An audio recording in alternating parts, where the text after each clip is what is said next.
That is true. They won't give them straw anymore. Why did they decide so? Because Aaron and Moses asked the Pharaoh to let the Hebrews free.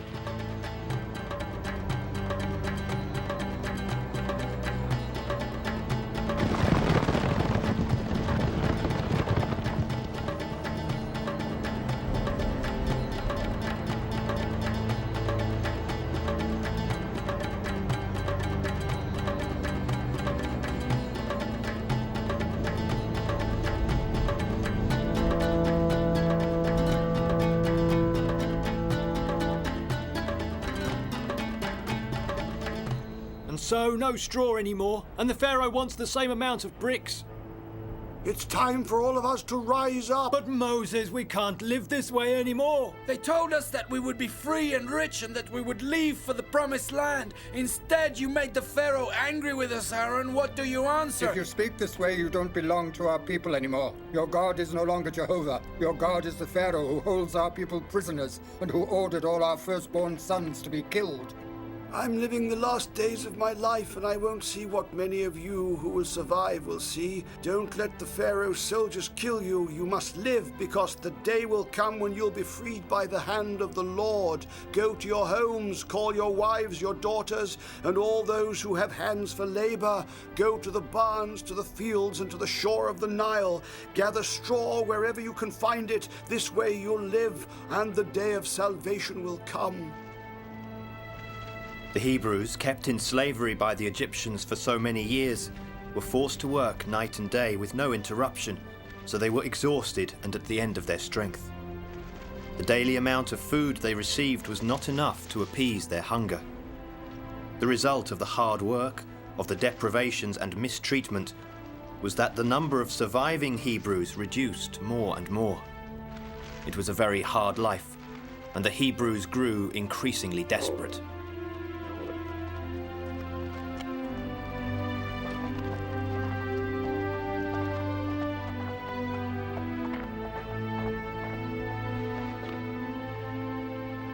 Hey you! So young and already stealing? The Pharaoh, irritated by Moses and Aaron's request, stopped providing the Hebrews with the straw they needed to make the bricks. They had to look for the straw by themselves. This search would increase their working hours, but they were still required to make the same amount of bricks. This work was extremely hard. They had to load, transport, and pour a special mud into containers and then tread on that mud mixed with straw for hours to reduce it into a paste.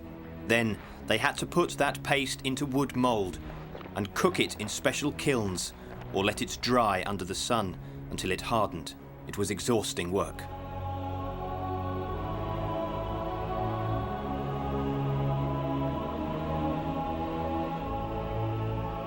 My lord, why do you bring evil to these people?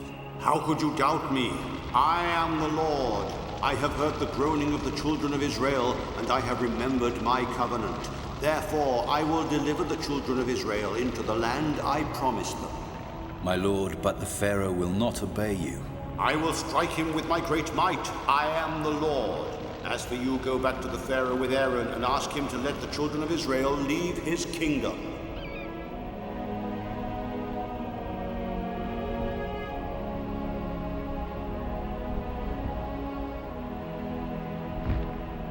After speaking to the Lord, Moses called for Aaron, and together with a delegation of elders, they went to the Pharaoh to ask him to let the Hebrews leave for 3 days to celebrate the Lord in the wilderness.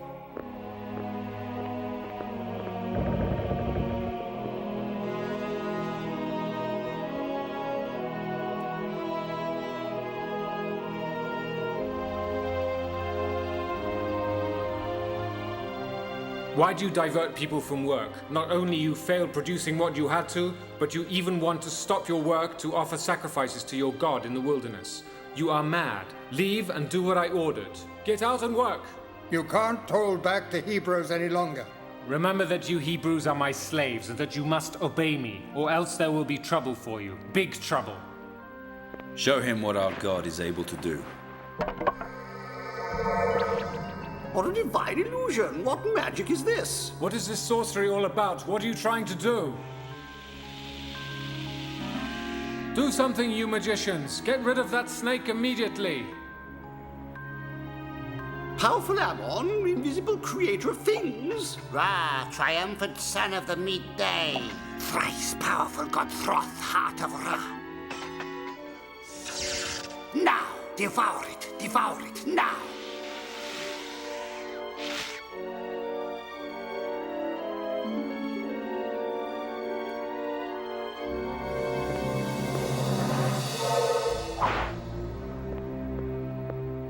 Go and tell your people that they must obey me. I will always need their hands. I do not care if your magic is more powerful than that of my magicians. It is only magic.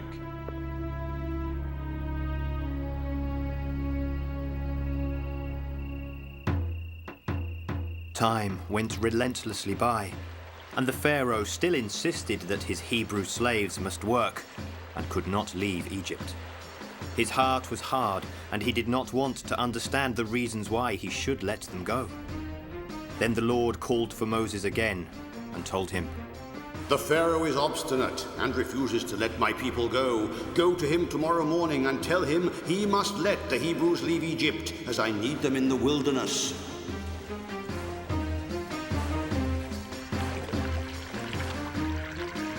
Why did the snake of Moses eat yours? How come you magicians could not stop it? You have greatly disappointed me. We were just talking about them, and here they are now.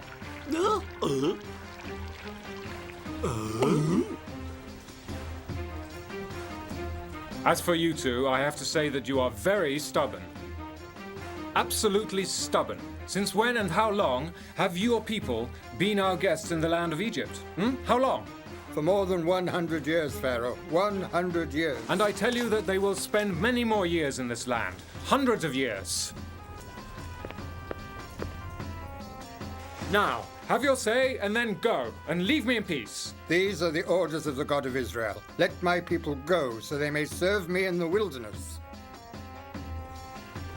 If you don't, the Almighty will punish you severely. And how? I'd definitely like to know how he'll do something like that. You'll see. You'll see right away.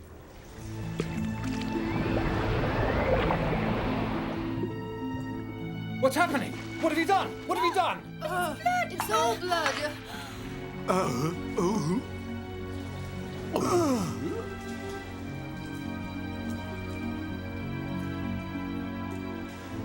What have you done? How did you do this? How did you do it? Who taught you this? All the fish living in the river Nile died and came to the surface as the waters of the river had been polluted by blood. From every water source of Egypt, blood gushed out. The Egyptians desperately dug the earth in search of water, but they could not find a single drop. Water, Mother, I'm thirsty.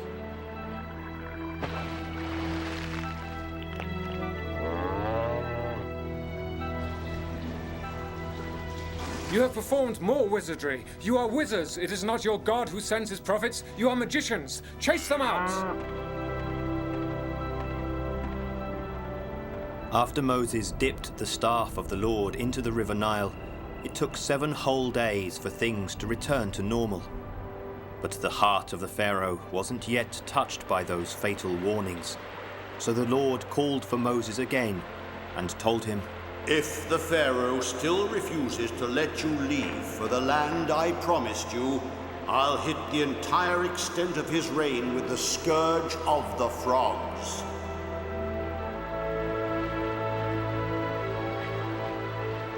What do you want? Why did you come here on the banks of the Nile? The Pharaoh said no to the people of Israel, again. And you, what do you want? What are you intending to do? What are you after?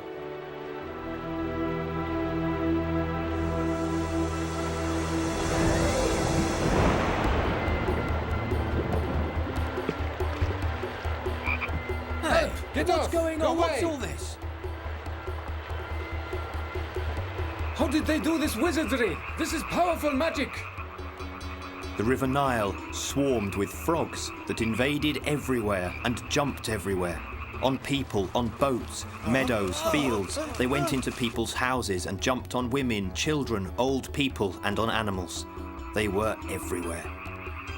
Then the Pharaoh called for Moses and Aaron, and begged them to send the frogs back into the river again, and then he would permit the Hebrews to leave Egypt the day after. The Lord satisfied the request of the Pharaoh, and the plague of the frogs ceased.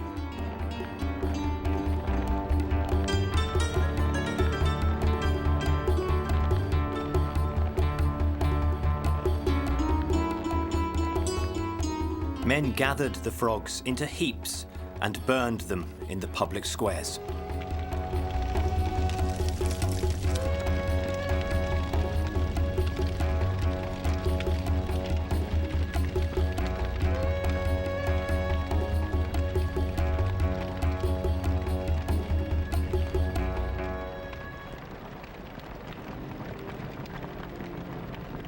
When the Pharaoh saw that everything had returned to normal, he forgot what he had promised and did not keep his word. Damned imbeciles, don't you understand? It's the swamps around the Nile that have caused this, not the God you fear. Don't you understand? Get out, go away.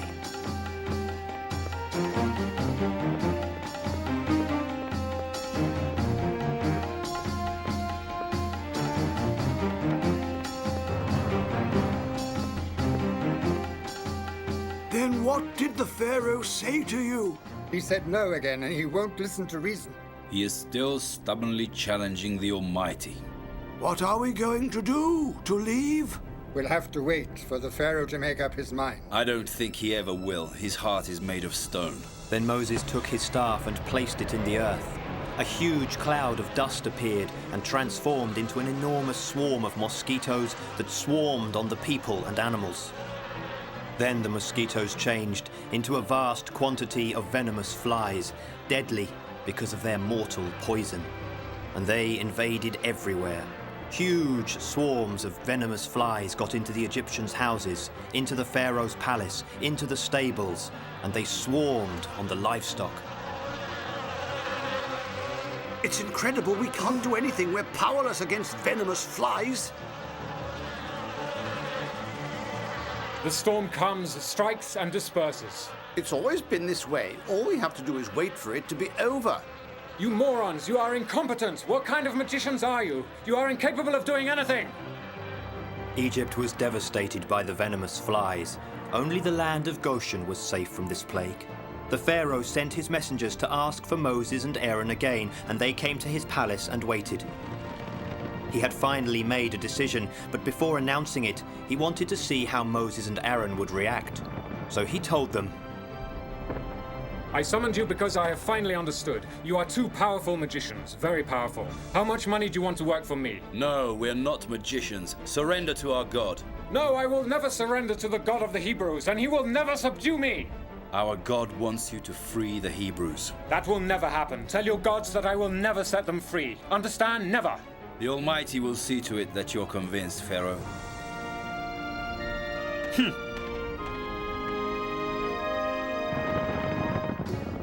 You can go now, Pharaoh, but remember that your troubles are not over.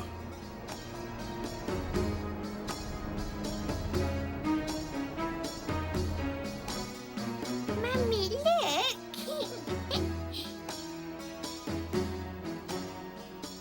You are the Lord of Egypt. You are almighty. I thank you for what you say, my queen.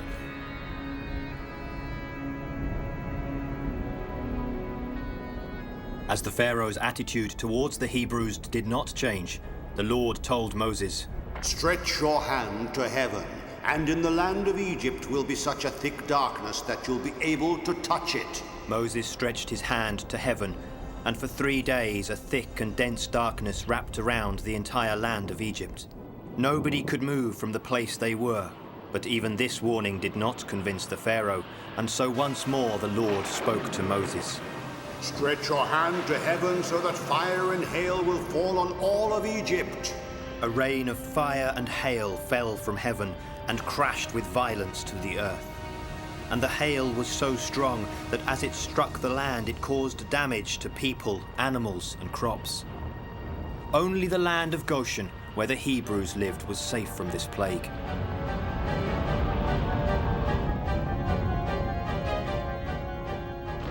The fire burned everything in its path. Stables, trees were reduced into smoking ashes. and all around were burnt carcasses. Your God is against us. Ask your God to save me from this disaster, and I promise you that I will let you out of Egypt. And the Lord said, So says the Lord, the God of Hebrews, let my people go so that they can serve me. And if you refuse to do that, tomorrow I'll let fall on your land an enormous swarm of locusts. They will fill your houses and those of all Egyptians. Look how many locusts. They'll destroy everything. Because of their enormous quantity, the locusts will form a deadly carpet. And there'll be so many to cover completely the soil of Egypt. They will devour everything they meet, plants, trees, animals, an enormous destructive cloud that will destroy everything it meets. I have to do this because you don't want to let my people leave Egypt, and tomorrow my hand will fall again upon your livestock in the fields, upon horses, donkeys, camels, oxen, and sheep.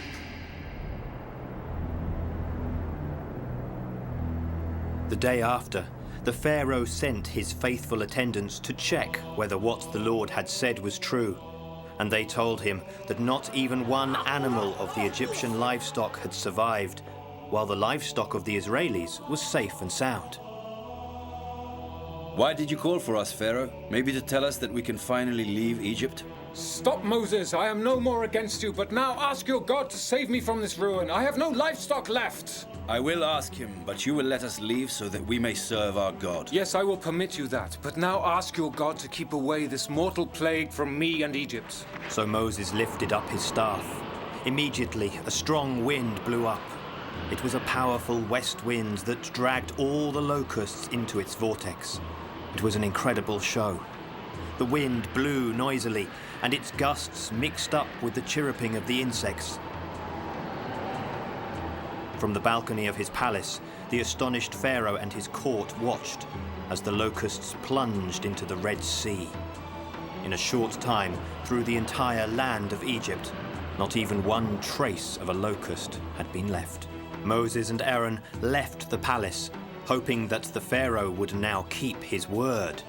But Pharaoh, my lord, you really intend to let them get out of Egypt? No. Egypt can absolutely not survive without the labor of the Hebrews. No. Lord, where are you? Hear your servant, I beg you. I am here. Moses, I listen to you. Talk. What do you want to tell me? Lord, you know that the Pharaoh still said no. After promising to let us go, why did you harden his heart? Moses, I hardened his heart so that he knows perdition. If the Pharaoh does not want to let us go, what do I do now, my lord? You only have to trust me. You'll see the day will come that the Pharaoh repents for holding back the Hebrews against my will.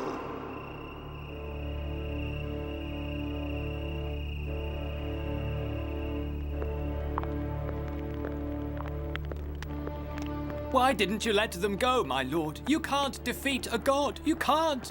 If you don't obey him, you'll destroy your own kingdom. Yes, you are right, but I absolutely cannot permit them to leave.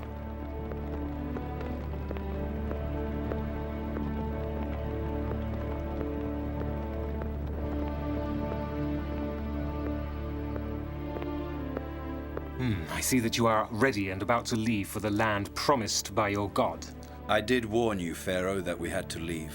Go and serve your lord. Your children may also go with you, but you will leave your livestock here. No, Pharaoh, no. Our livestock will come with us. Not even a hoof will remain here because we need them to make sacrifices to the Lord. You are asking too much. Leave, and do not dare reappear before me, otherwise you will die. That's right, Pharaoh. You will never see our faces again. The sun will return to your kingdom, but when the powerful hand of God strikes you again, you'll be crushed.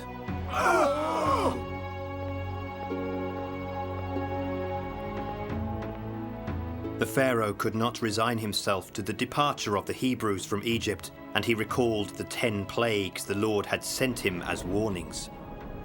The thick, sudden darkness that fell and that lasted 3 days and 3 nights.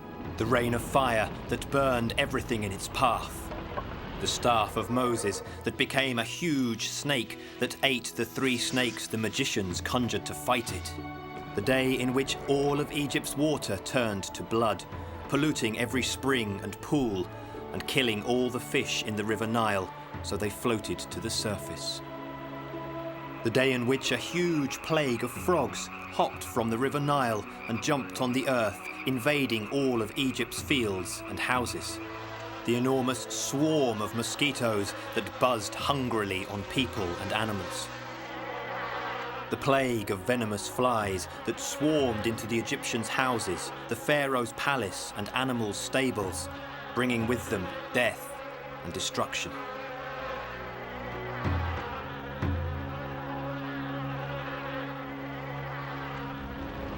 He recalled the rain of fire and hail that destroyed the crops and the houses, that burned the trees and the countryside, and left a trail of scorched bodies, animal and human, in its path.